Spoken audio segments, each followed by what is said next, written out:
Oh, there's my Daisy Moon. Daisy Moon, can't miss that this time. You can actually see the holes of Daisy Moon rotating and the equipment that they're trying to use to hide.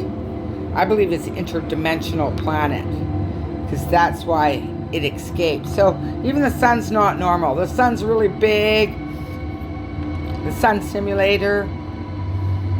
And it failed to hide Daisy Moon. Take a look at that. This is in Wolf Creek, Colorado. And you can also see the projector that they used to try and hide it. Well, that is a massive failure, Wolf Creek. Thank you for that.